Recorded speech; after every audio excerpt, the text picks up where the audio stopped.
Hi, everybody, and welcome to this virtual presentation. My name is Gabby Maravdo, and I'm the Community Development Coordinator at Zeitgeist. Thank you for joining us today for this conversation on transportation for all ages and making Duluth an age-friendly community. I'm really excited today to introduce Georgia Lane and thank her for hosting this event. This event is part of Zeitgeist's annual Bus Bike Walk Month. So I just want to say a quick thank you to all of our sponsors, Utah Go, likewise, MPECU, CF Design, Essentia, St. Luke's, the DTA, Maurice's, Cirrus Aircraft, the Jamar Company, SHIP, Healthy Northland, and St. Louis County, who have helped make this event possible. We start all of our events with the acknowledgement that Zeitgeist and the Twin Ports are built on land that was originally Anishinaabe King and home to the Anishinaabe and Dakota people, the original stewards of this territory. This land was ceded by the Anishinaabe in the 1842 and 1854 treaties, and historically and today it holds great significance for the Indigenous people. We are committed to uplifting the name of these lands and community members from these nations who reside alongside us. This acknowledgement sets us up for today's presentation on making transportation safe and accessible for people in all stages of life. I'd encourage you to check out the full list of upcoming Bus Bike Walk activities on our webpage, which I will drop in just a second in the chat. And also a big thank you to all of the hosts and committee members and everybody who makes these events possible. So it's my pleasure to introduce today's presenter, Georgia Lane. Please feel free to use the chat to enter any questions you have during the presentation, and I turn it over to you, Georgia. Awesome. Thanks, Gabby. Thank you everyone for joining on this lovely Tuesday morning. I see some familiar names and faces, so that's exciting. Since this is maybe going to be a small group, please feel free to put some questions in the chat or just raise your hand and try to get my attention, and we can stop and have more of a conversation. So I am going to attempt to share the correct presentation. Can you guys see that? Okay, sweet. And then I'm going to try to get it from the beginning. So I have a lot of information here, but I do think that some of it might go pretty quickly, but trying to leave enough time, maybe 10-15 minutes at the end for a discussion and questions. But wanting to kind of set the stage both for transportation, but as well as some movements and activity that's happening in our community regarding becoming age friendly. So I'll start with an introduction of myself. If I haven't met you before, my name is Georgia Lane. I work for the Arrowhead Area Agency on Aging, or the Quad A, which is what we refer to ourselves as. I am a development team lead. I've been with the agency for about 6 years now, and really excited to be spending some of my time focused on the age-friendly community movement and helping communities prepare. So we are one of 7 area agencies on aging throughout Minnesota. We are designated by the state to address the needs of older adults in our region. We contract with about 20 or 25 local service providers throughout these 7 counties who provide direct services such as meals, caregiver support, transportation programs, highlighted in yellow, in-home services, legal aid, chore services, lots of kind of different things, home delivered meals, grocery delivery. So a lot of great providers in our region that we support. And then we do planning and development work. So age-friendly work kind of falls outside of the box of those direct service providers. We operate under the Minnesota Board on Aging, which is the state unit that's designated that creates our state plan on aging, which operates under the federal administrations on aging. And we do that. And as I mentioned, our home and community-based service providers are the ones who make it all happen. I'll skip through that. All right, so real quick, group introductions. I want to kind of hear who's in the room. I had a fun time looking up these pictures, and then it triggered an intro question. So we'll just go around. I can call people out, the name and organization, your name and organization, and think about what's the most unique method of transportation that you have ever taken. And then how old is old, do you think? And then how do you want to get around when you get old? So I will start since I've had time to think about it. My name is Georgia, and I'm with Arrowhead Area Agency on Aging, as you know. I think I have a tie for two unique forms of transportation. One literally was a camel that I rode in Morocco to get to a campsite. I think that kind of takes the cake for my most unique, but a close second was some taxis that we took when we were traveling in Haiti that looked very much kind of like this lower right-hand picture. So I think that I am very spoiled right now with my mode of transportation, which is primarily a vehicle, but would like to bike a little bit more. For me, how old is old? It feels like a moving target. Now that I'm 42, I think that old is maybe like 90, but then sometimes I think that when I hit 50, that's going to feel really old. So to me, it feels like a very ambiguous number. And then I would like, for me, when I am old, whenever that is, I would like very customizable services. So I think about things like, the Lyft and the Uber and on-demand transportation type services, if I'm not able to drive myself. And then certainly I would love to have a community that I live in that's very walkable. That I can kind of get if I had a grocery store or coffee shop or something that I'd want to be able to walk around a lot. So that is me. And I am going to pop it to Rebecca James Alsam. Yeah, good morning, everyone. Thank you so much, Georgia. My name is Rebecca, and I am with Duluth Aging Support in town.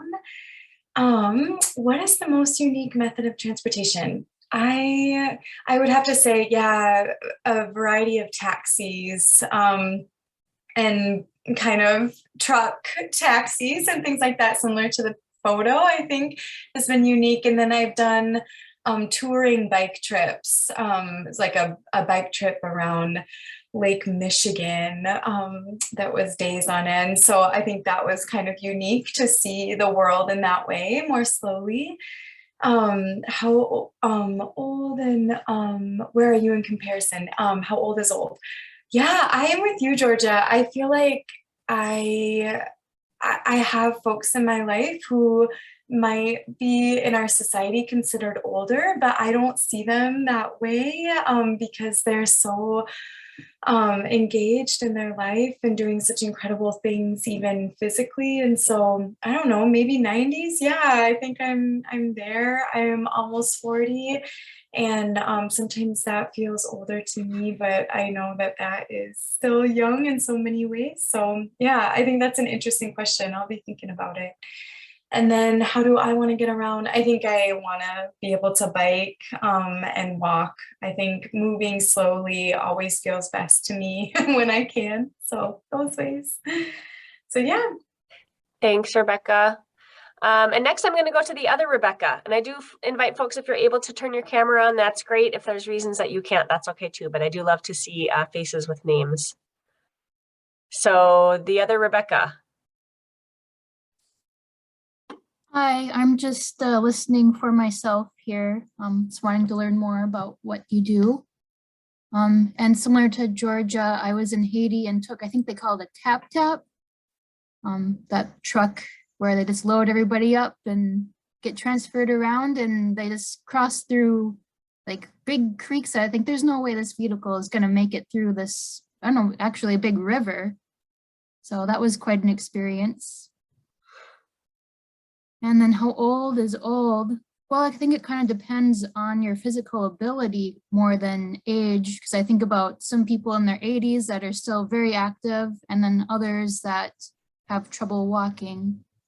So I guess I hope when I'm old that I'll still be able to walk and bike to places. And I really care about living in a walkable community. So I'm hoping to still be able to walk and bike when I'm old. Awesome. Thanks, Rebecca. Glad you could join us. James. Good morning. I'm James Gittemeyer. I'm a senior transportation planner with the city of Duluth. And let's see, what's the most unique method of transportation I've ever taken? I guess unique for me, I've taken gondolas. Oh, actually, in Medellin, Colombia, they have escalators for transportation, outdoor escalators to climb some of their steep hills. And so I've taken escalators for transportation. I was going to say gondolas. They also have gondolas to kind of get across from hill to hill and Medellin. But how old is old? That's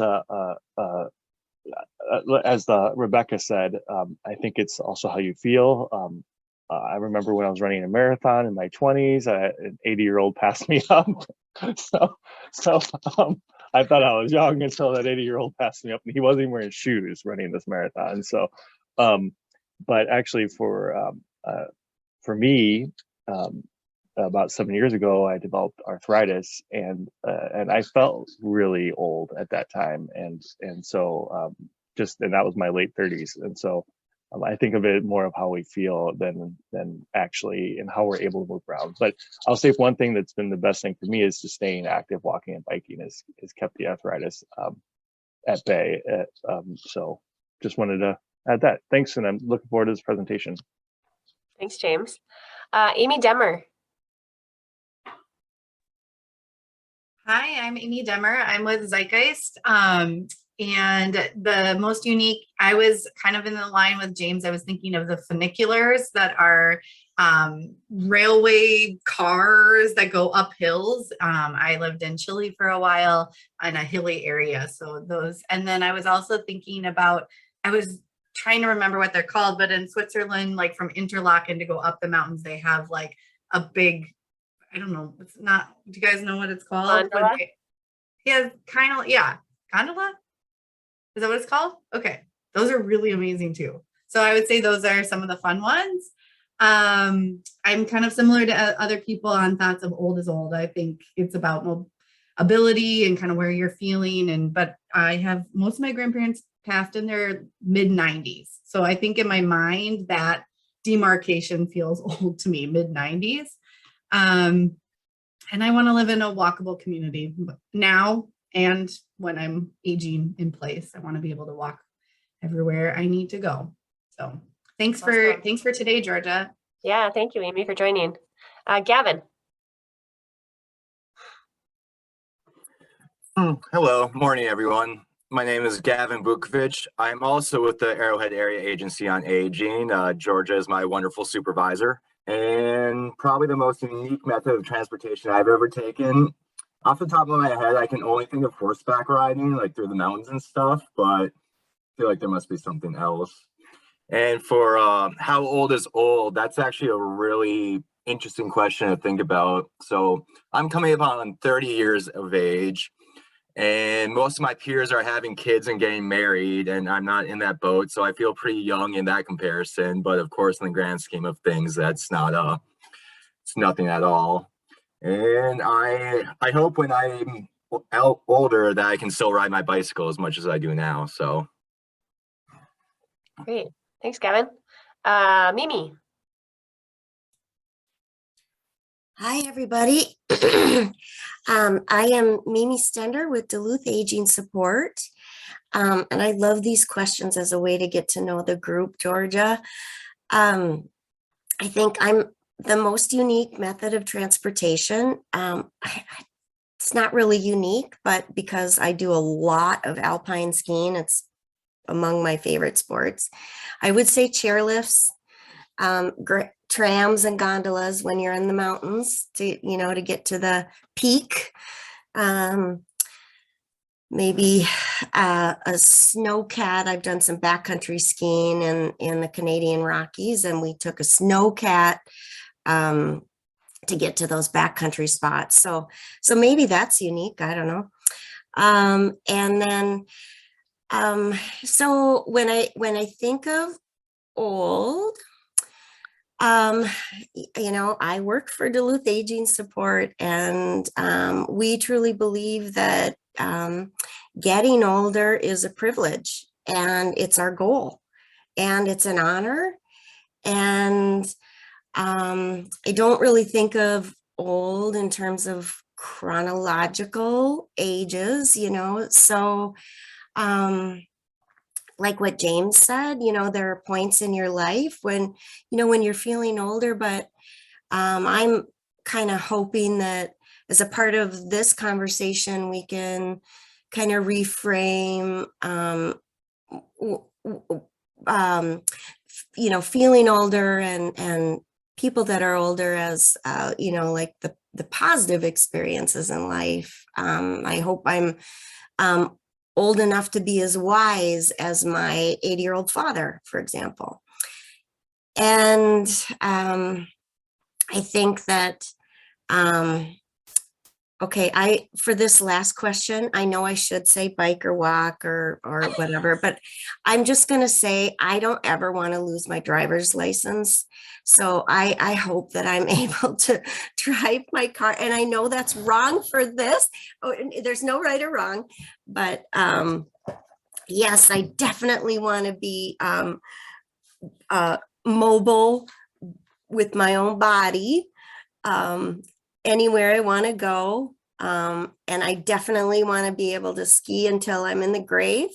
But I also want to be able to drive.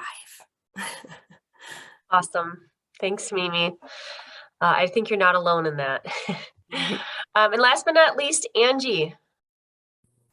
Yeah, good morning, everyone. Sorry, I'm running our front desk right now, so I'm kind of not, well, I'm here, but I had to like shuffle around a little bit and then I got kicked out. But yeah, I work at Indigo. We are formerly known as North Country Independent Living. I'm over in Superior. And I do a lot of bus training and whatnot with individuals with disabilities. My most unique method of transportation that I've ever taken, I would say I guess I've lived a pretty sheltered life. I would say maybe a subway in New York City is probably the most unique.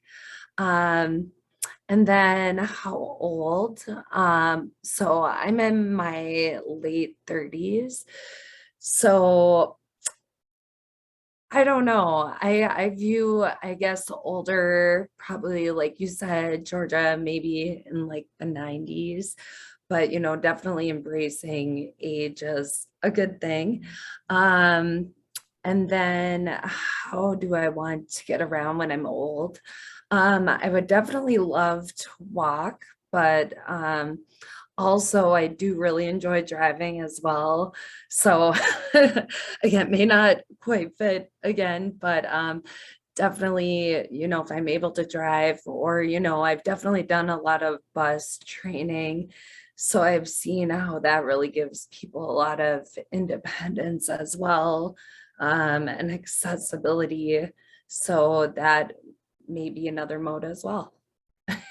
Awesome. Well, thanks. It's really fun to hear from everyone. And wow, we've got a lot of unique ways of transportation that we've all gotten around. So I'm going to dive in here. And again, like I said, please feel free to put things in the chat. And if I'm not catching that, somebody interrupt me. Let's see if I can get this to forward. There we go. So this might be repeat information for some of you. For some of you who I don't know, it might be new. So we know that this decade and the next, we have unprecedented increases in Minnesota's 65 and older population. You can see when we hit the 2010s and the 20s, we have a significant increase, and this is due to the baby boom generation turning 65 and older. So from 2000, in the 2010s, there are more people turning 65 than the past 3 decades combined. And then we have even further increases in 2020.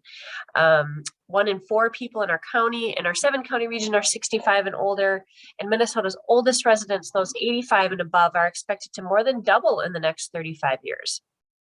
Here's a very quick map. You can see that from 2015 to 2030, most of the state turns pretty red, which means it's about 1 in 3 people are 65 and older, and the bright red are 35% or more. So we are in the midst, we are living it right now, a really unprecedented demographic shift, which is why it is so important that we're having these conversations, that these conversations are brought to every table and in every sector as part of our hope with age-friendly work. So I really loved people talking about seeing aging in a positive light. I think we are living oftentimes a lot of views of looking at older adults as people who are deficits to our society, that they require a lot of support. And we want to think about older adults and aging as unique. It's not a one size fit all. We want to think about how do we include older adults, that they are imperative to all of our community work, including decision-making processes, that we emphasize their participation and contributions and inclusion. I'm going to skip this video just based on time, but we will send these slides out later. It's about a 7-minute video that highlights people from Duluth and from our local area. I'm talking about experiences of aging, how they felt aging in the workforce, and then there's some transportation pieces, lots of great pieces on there. So I'm going to assign some homework to you that after this meeting to take some time to look at that. And please do feel free to share this video with others within your work or other networks. So most people, you know, when I do various presentations, kind of depending on who I'm talking to, ask how many people are old who are 65 and older, asking where they live. And I hear answers like 20, 30, 40, 50% of people live in nursing homes, but that's really not true. We know that at least between 93 between 95 and 97% of older adults actually don't live in a nursing home or assisted living. So 84% of people live in their own homes and don't receive any support. And about 14% of them do live in their own homes and receive support through the aging network. So that could be things like a home delivered meal. It could be having somebody who comes in and helps clean, or a companion who helps just keep you company, respite services, things like that. So the majority of older adults, 84%, live at home with no supports or services. So we want to think about how do we engage those people? How do we keep them involved in communities through a variety of ways, and ways that are important and meaningful to them? So a little bit about transportation. We know that many seniors, and I think many of us hope that we are one of them, can drive safely into their 80s and 90s. But there are some changes, of course, that are associated and that happen with aging, including hearing and vision problems and slowed reaction times. So we don't have a way, you know, so like when you turn 16, you get your driver's license, and it's sort of this, way to mark a new phase. But we haven't talked about driving retirement or driving cessation. And there's a lot of fears. There's a lot of fears that are rightfully associated with that, because it means a loss of independence. So it's really important knowing that. I think the statistic is most older adults outlive their ability to drive by 7 years. I don't know exactly, so don't quote me on that. But how do we start to think about driving cessation and driving retirement in a way that doesn't feel scary, that doesn't take away people's independence? So what type of viable transportation options do we need to build? So the functional health issues that affect people as they age, of course, results in many older adults losing their ability to drive. About 600,000 older adults stop driving each year. And the need for transportation is consistently the #1 reason why older adults and caregivers reach out for help. So there's something called the National Elder Care Locator for Information Assistance. In Minnesota, we have the Senior Linkage Line. So transit dependency and people's need for transportation is one of the #1 reasons that they need help. So a quick scenario, imagine this: you're 82 years old with arthritis, which makes walking very painful. Not driving because you're not able to afford a car, or owning a car is too expensive, and you don't have family in the area. Your pet is sick and needs to get to the vet. So what are your options? This is talking maybe like Duluth specific. So take the bus, except you are not allowed to bring animals, except if they're a service animal. Stride, trips must be booked a week in advance, but your pet is very sick now. Walk, you live on the hillside, but of course, if you have arthritis, that's difficult to navigate, or it might be winter and it's icy and the sidewalks aren't shoveled, or the sidewalks are just uneven and they present a falls risk. And then if you look at Uber, Lyft, and taxi, if you have financial limitations, that might be too expensive, or you just don't know how to use a smartphone to get an Uber or a Lyft, or figure out how to get that ride. So for this person, you know, there could potentially be a lot of barriers. Another scenario is that you're 88 years old and have been married to your spouse for 66 years.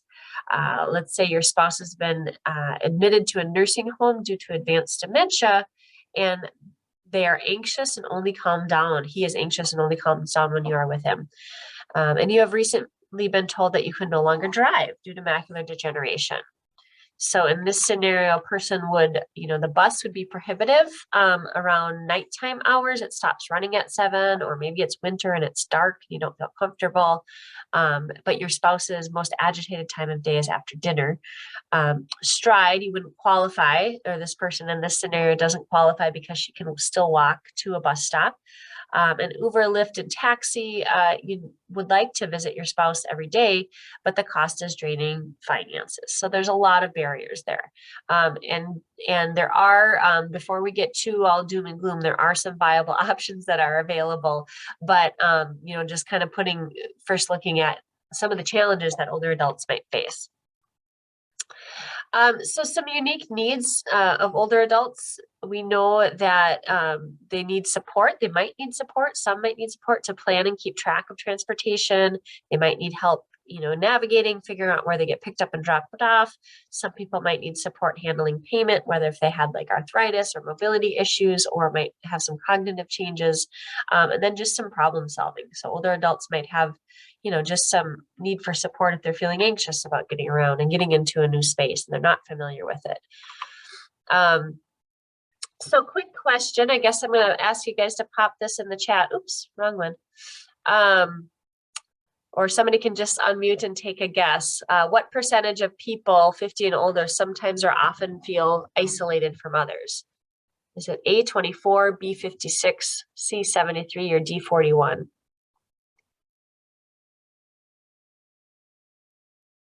All right, James guessed B, Amy says C, Rebecca says C, and I'm gonna go, James, you get the winner, you're the winner here.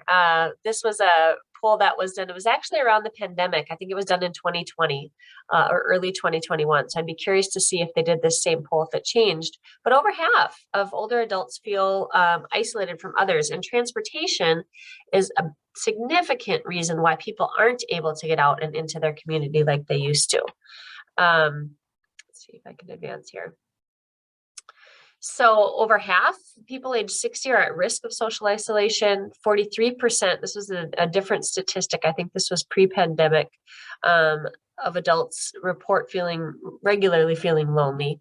And we know that loneliness and isolation can impact one's physical health as well. I read a statistic that prolonged social isolation is equivalent to smoking 15 cigarettes a day.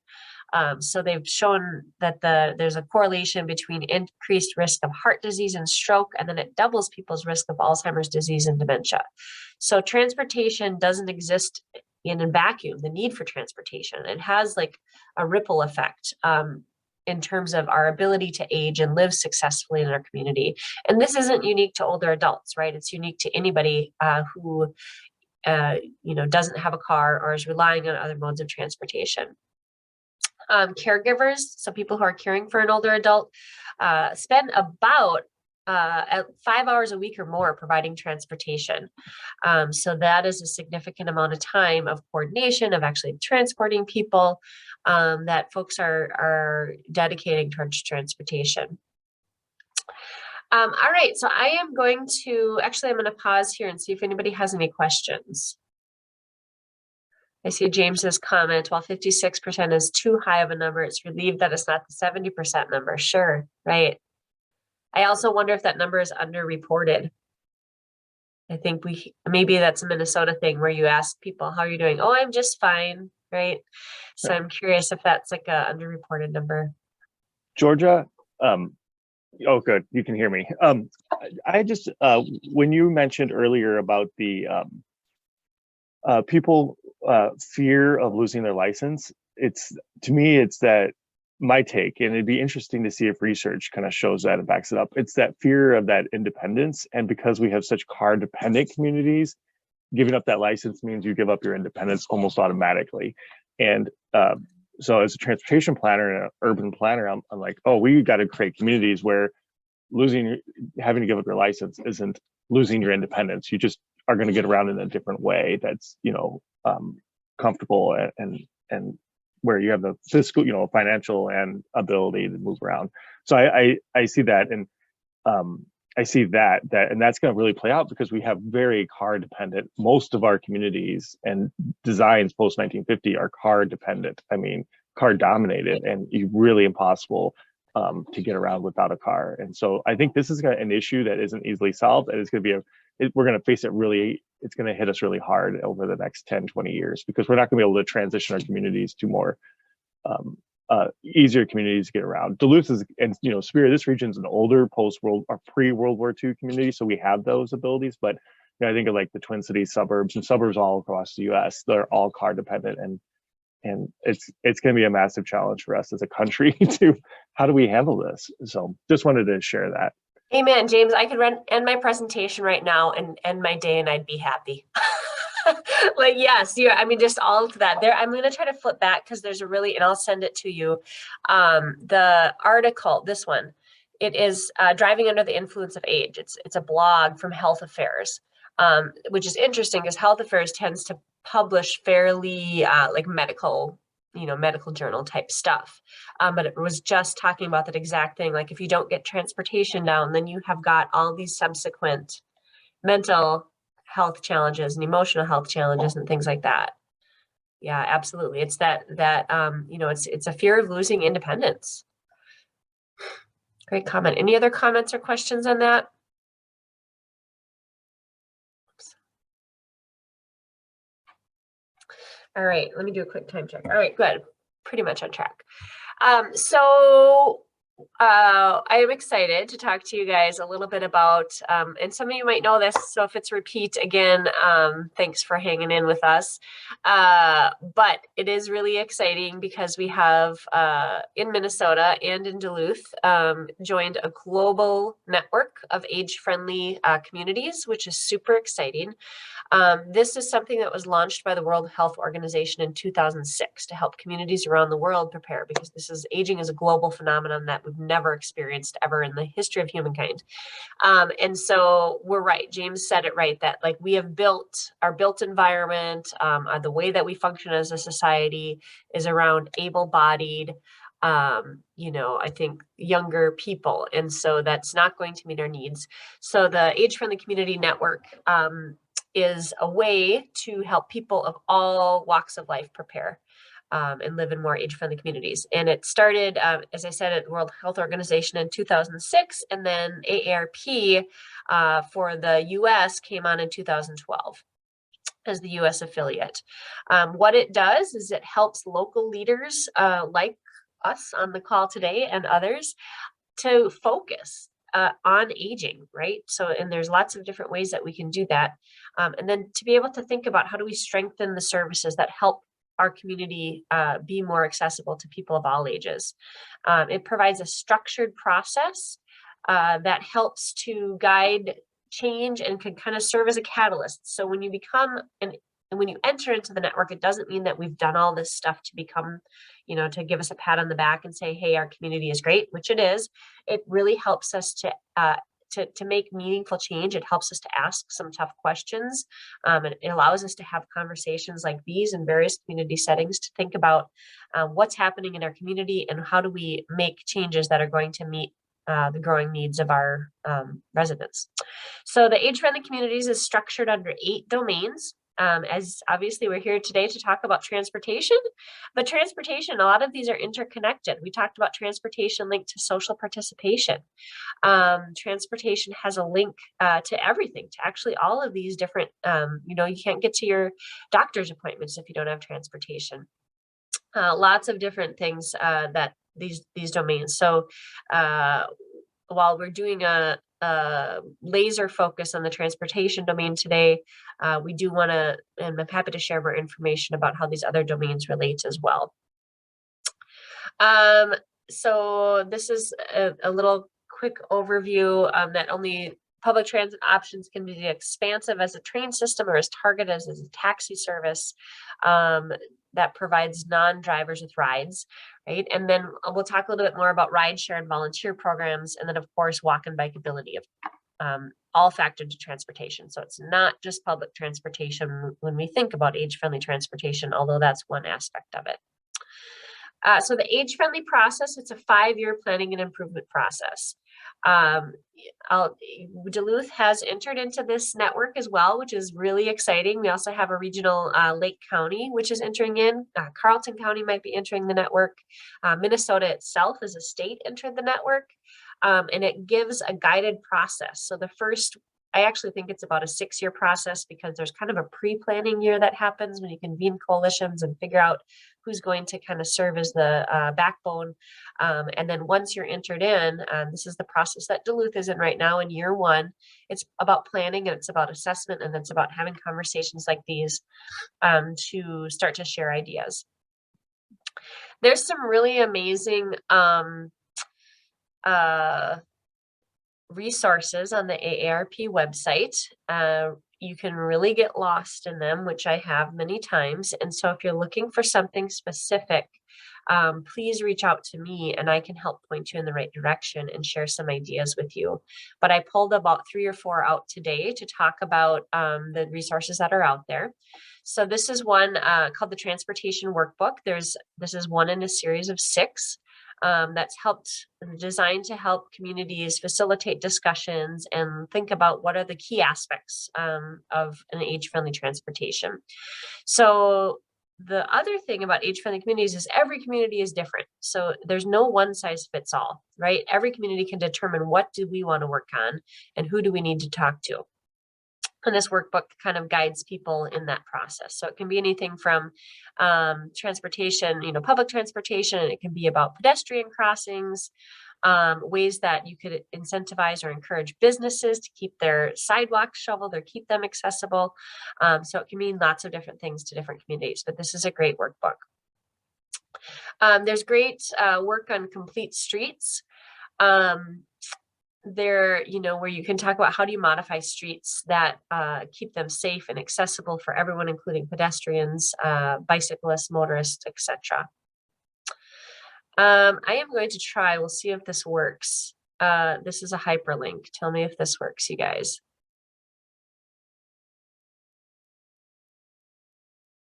All right, did that flip over for you guys? Or are you still seeing my PowerPoint? I think we're still seeing your PowerPoint. Okay. But it looked like something maybe did I'll change. do this. I can see what I'm looking at. So I'll just talk to you guys and you can look at that. But this is a great infographic and it's in a walk audit toolkit. And there's a hyperlink on there. So when I send these out, you guys will be able to look at that. But this was like, the ideal every feature of, a complete street. So on number 1, you can see that there's pedestrian scaled lighting. So, age-friendly transportation. It starts with lighting. You have to be able to see where you are going.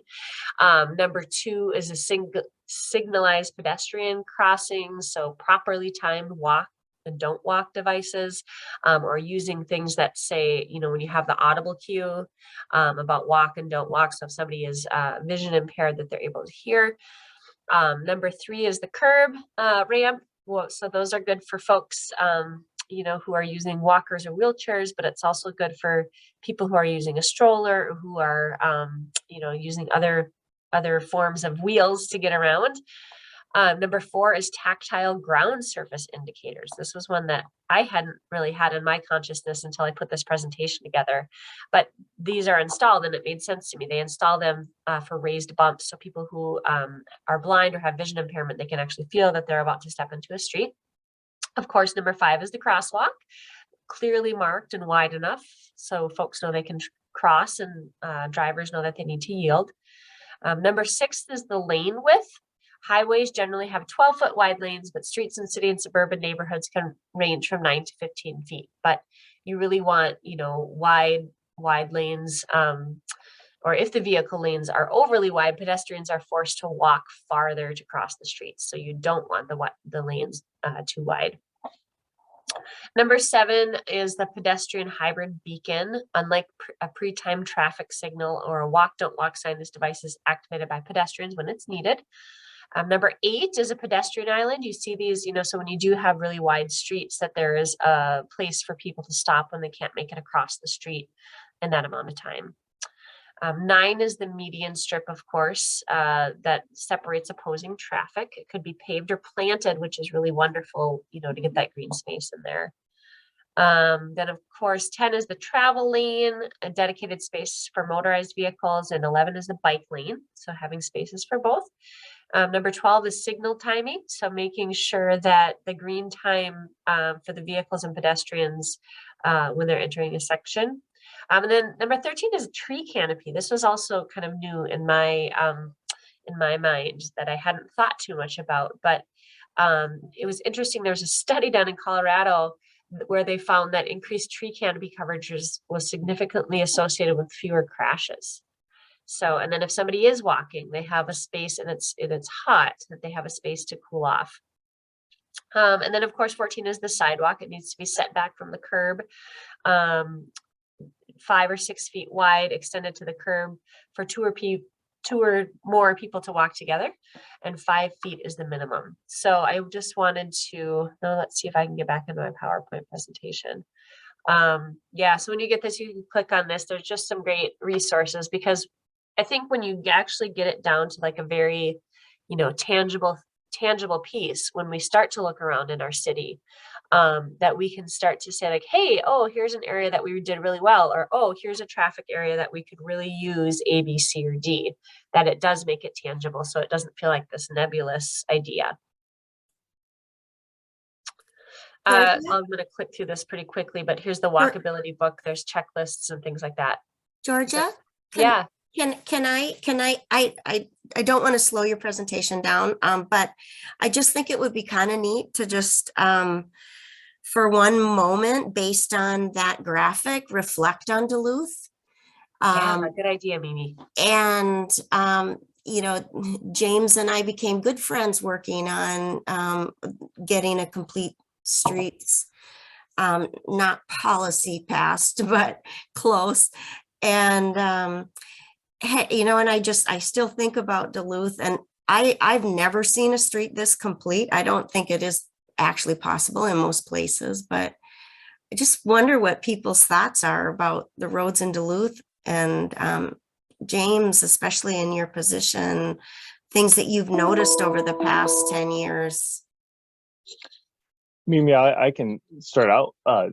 We have come a long ways, from our days of when we're working on complete streets and through Fit City Duluth and all of that, and not just and now we're starting to see the kind of the fruits of that labor with our infrastructure design decisions. But we're just starting to see those. But it's kind of a changing of a thought process that took time to kind of to do that. And it wasn't just us. MnDOT did it in their as an organization statewide, and so these principles are being considered, and now we're going to actually start to see implemented. There's some examples of MnDOT doing this work on Grand Avenue. They didn't insert the pedestrian refuge islands. That would have been really helpful, but they have some of these hawks and systems that were included in that project. I think that was 5-10 years ago. I'm always lost on how long things were ago, but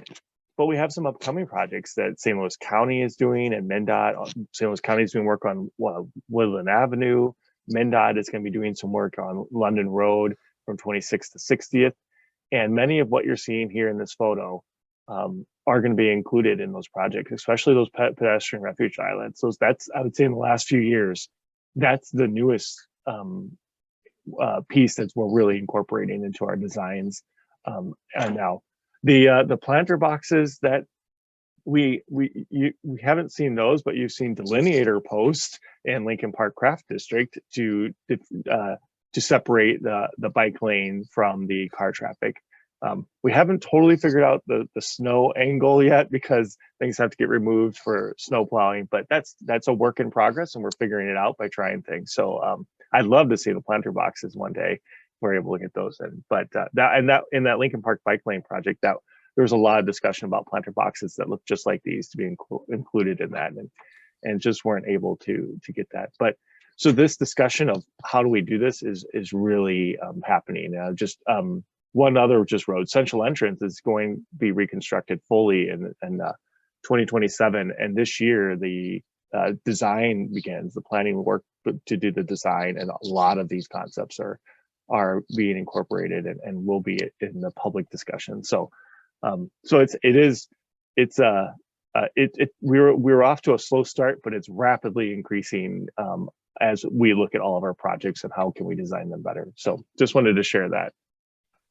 But we still need everybody's help to encourage us to do awesome. this. It's awesome to hear too. And I'm curious if age-friendly design is just good design, right? And are there are there opportunities, maybe this is a longer discussion, right, to expand folks' horizon, or just to be like, hey, when you're doing this, you really are, and then AARP's just got a whole host of resources around yep, here's the checklist. And it's essentially, you could use it as a PR pitch, hey, we're doing this. You're doing it anyway. So, to stick the feather in the hat, to be like, because it's part of an age-friendly movement, it's good for people of all ages, I'm just curious if there's, and that's probably longer discussions, opportunities to frame it in an age-friendly way. Georgia, that's a great perspective, because the common perception is that when we build these things, it's for the young and active, but when I've, in all these years, and I'm sure Mimi has heard the same, in all these years of public meetings on this, that we hear the need for these from older folks, senior citizens, more than we hear from the active folks, to be honest. And even on the Woodland Avenue, we hear there was a public meeting last week, and there was pushback from a couple of older folks who were like, we need better pedestrian crossings, even though there are better ones. They're like, we need more of those. So I think that reframing that and making this not just, this isn't about just the young and active group, that this is about, all of us as we're trying to get this. And I think of those demographics you showed at the beginning, like how much of our population we're talking about here. 30% or more of our population is going to rely on designs like this to help them be able to move around. So any help that, Georgia, I'll make sure I reach out to you and Mimi more often about these things, make sure that voice is really just as prominent and loud as any of the other voices. Yeah. Right. And again, framing it hey, you're doing this anyways, let's put a feather in your hat. there is that piece, and then it can actually open up to some potential funding opportunities that's coming through from Age Friendly Minnesota or other through AARP, things like that. So yay, we have a takeaway.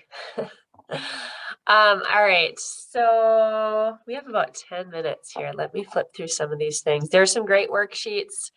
I'm not going to play this, but again, here's a second takeaway. This is a really great, and it's about an 8-minute video, which is why I'm not going to play it now. In Dijon, France, which is where the mustard comes from. Really great. The mayor on here is just a huge enthusiast and talking about why they just did a ton of stuff. And I guess when you look at European public transit systems versus ours, you're talking apples and oranges. But this is a really great inspiration for ways that communities can think about how to get folks around. This one was super fun. So there's this, this is why I was up late last night looking at different things. But this guy is from Copenhagen, and he started they call them trishaws. They're in different parts of the world, they have the rickshaws or things like that. But he started this literally with a senior living place to give people rides to get around. And now it's in 52 different countries. In the US, there is a Cycling Without Age program in Oshkosh, Wisconsin, of all places. So if Oshkosh can do it, why couldn't Duluth? We're doing a ton of stuff with biking. But this program trains cycle pilots. So they teach them on different aging stuff, teach them how to just give people a ride, and they partner primarily with senior housing. But we could do this with you could have Age Well Arrowhead or somebody who would do this way to get people around, and it would be so fun. so I got really excited about that. Their oldest pilot was 90 years old, Jørgen Haas from Denmark. And then their oldest passengers were Pauline, 110, followed by Edith, who was 108. So, and it really, I mean, they tie it so much with like social connection and being outside. I just am in love with this idea. So I'm just going to share it where I can. Super cool. So how can we help? Of course, educating yourself. You're here today. That's awesome. Advocating, get involved with local organizations. Duluth age-friendly work. I'll share a little bit more about that. DTA, really kind of being able to, reach out to myself, reach out to other aging service providers or organizations that can kind of speak around why this is an aging issue. Volunteering. So working with local Meals on Wheels programs to deliver food or volunteering to become a volunteer driver. I'm going to flip into that a little bit. So there is actually, this is a real great tangible ask right now. There's a Minnesota Volunteer Driver Coalition, which is unique in Minnesota. The volunteer drivers, go back to those scenarios of the people that couldn't get anywhere. A really viable solution is volunteer drivers programs. We have two, Arrowhead Transit as well as AgeWell Arrowhead, that offer volunteer drivers, and they're always looking for people, right? There's more people who need rides than volunteers to give them rides. They've got a really great thing going on. A big policy barrier right now is that the mileage reimbursement rate is 14 cents for volunteer drivers. And it's a significant barrier to keeping and retaining them. There's currently Representative Stauber introduced the Volunteer Driver Tax Appreciation Act back in April. So if you go on the Volunteer Driver Coalition, you can find out about that bill, and then you can contact your congressional member to submit a letter of support, talking and asking to increase the volunteer driver reimbursement rate to the federal driving reimbursement rate at 58.5 cents per mile. This would be a really, really big deal for volunteer driver programs. You can find your local volunteer driver program. The RTCC has got a wonderful website that they launched that you can click on, and then it pops up to your local volunteer driver program with their contact information. We're also working on some additional a marketing campaign for volunteer drivers, along with like a phone number and an email that people could do.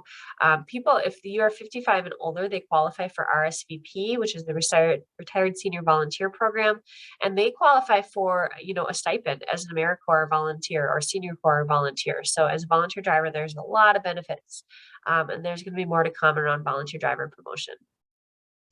I think most of you know that we do have, I mentioned that Duluth has entered the age-friendly network. And so there's a lot of work happening there, just getting kicked off. It's led by Equilibrium 3, us as the Quad A, and Duluth Aging Support. So you can ask to get put on our email list or come to other specific conversations that Duluth Age Friendly is running. I'm here today speaking kind of more on a global and then kind of statewide level for what age friendly is and why it matters. But there is a coalition happening right now that we're in year 1 in Duluth, which we entered in October. So I think, wow, we have about 5 minutes left just for any other general discussions, questions, comments.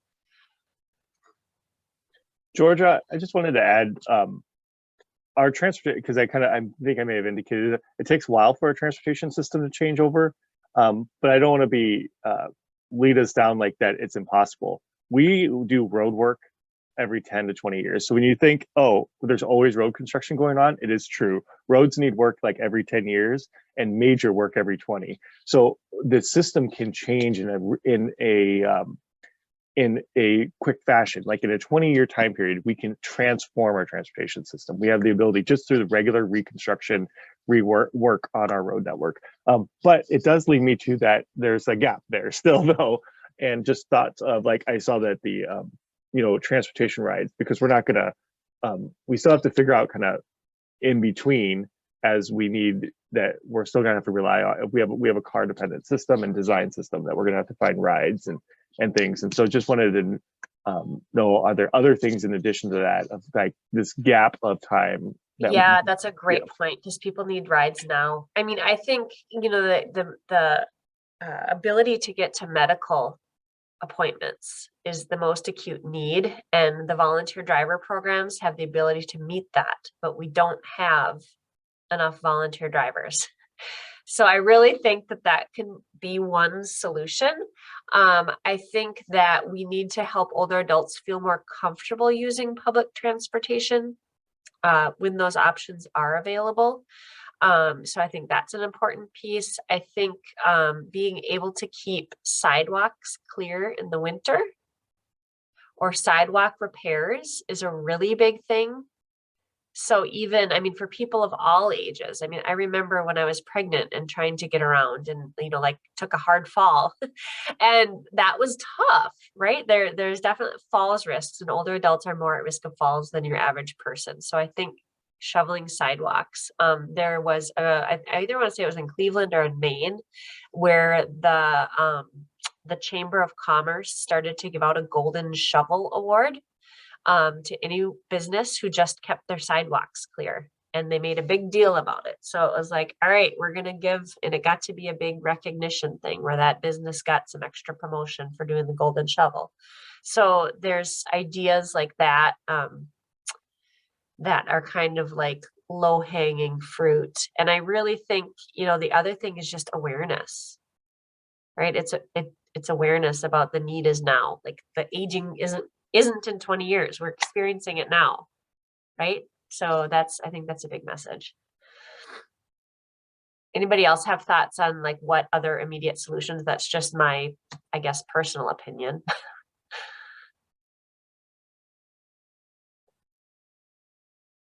Okay. I just had one thing to share before I have to hop off for a 10 o'clock meeting, but one of the reasons that I am so fascinated by the transportation system and our built environment is because when you do make these changes, you can literally change the culture of an entire community. And you can also simultaneously promote the well-being of the community members. So I just love that thought. And I do love that we always kind of, okay, by I'm thinking back to when I was focusing on health and not really an age group. We do think of the transportation system as for all ages. We used to say 8 to 80, but really it's all, you know, the babies in the strollers. And now we have a 110-year-old woman from California in Denmark riding a trishaw or whatever that was. So anyway, that's just my last comment. Yeah. But I also just wanted to thank you, Georgia, before I hop off. Yeah, thank you, Mimi, for joining. Watch that video from Dijon, France, because it's really inspiring. It really did talk about culture change. So you're right on there. All right, great. Any other final thoughts or questions? Gabby, can I send this PowerPoint to you and then you are able to send it out to everyone? Absolutely. Okay, wonderful. And my contact information is on that PowerPoint. And if you don't have that, you can probably get in touch with somebody at Zeitgeist and they can hunt me down. So have a great bike bus walk week and month, everyone. This is awesome. We live in an awesome city that's doing this. So kudos to us. All right, take care, everyone.